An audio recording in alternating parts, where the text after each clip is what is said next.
তো আজকে আমি একটা গুরুত্বপূর্ণ কথা আপনাদের কাছে শেয়ার করব।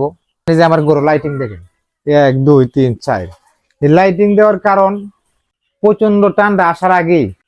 আসসালামু আলাইকুম সম্মানিত ভিউয়ার্স, সবাই কেমন আছেন? আশা করি অনেক ভালো আছেন। আলহামদুলিল্লাহ, আমি আল্লাহর রহমতে অনেক ভালো আছি। তো দেখতেছেন, ওইটা হলো আমাদের 2 দিনের ডিম। তো আজকে আমি একটা গুরুত্বপূর্ণ কথা আপনাদের কাছে শেয়ার করব। বিষয় হয়েছে, দেখেন এই যে আমার গরু লাইটিং দেখেন, 1 2 3 4। এই লাইটিং দেওয়ার কারণ প্রচন্ড ঠান্ডা আসার আগেই আমার পাখি কিন্তু অনেক অসুস্থ হয়ে গেছে। আমি একটার পরে একটা ওষুধ খাওয়াইতেছি, কোনো ওষুধই কাজে আসতেছে না।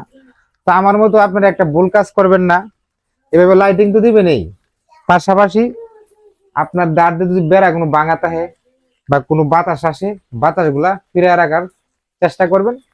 তাহলে আপনার পাখিগুলা সুস্থ থাকবে, ঠান্ডা লাগবে না। আশা করি পাখিগুলো আপনি বাঁচাইতে পারবেন।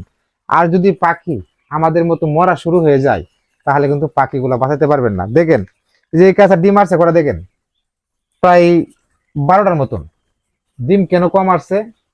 এই কাঁচার পাখি দিল আমার অনেকটাই অসুস্থ। আর এই যে নিচে কাঁচা দেখেন, এর মধ্যে মোটামুটি পাখিটা সুস্থ আছে দেখে ডিম ভালো আসছে। আর ওটাতে কিন্তু মোটামুটি পাখিগুলা কিন্তু ভালো সুস্থ আছে। এই যে ডিম কিন্তু মোটামুটি যা আসছে আলহামদুলিল্লাহ। তো ওটার মধ্যে একটু বেশি আসছে, কারণ ওটার পাখি একটু বেশি সুস্থ। তার জন্য সবাই সতর্ক থাকবেন এই ঠান্ডার মাঝে। আপনারা নিজে কষ্ট করে এলেও পাখিগুলা সুস্থ রাখার চেষ্টা করবেন। তাহলে কিন্তু আপনাদের ডিম রীতিমতেন আগের মতো চেম পাইবেন। আমার কিন্তু ডিম অনেক কমে গেছে। ভিডিওটা শেষ করতে চাই, সবাই আমার জন্য দোয়া করবেন। আজকের মতো চলে যাচ্ছি। তো যাচ্ছি না, চলে কোন পরবর্তী ভিডিওতে আপনাদের সাথে দেখা হচ্ছে। আসসালামু আলাইকুম।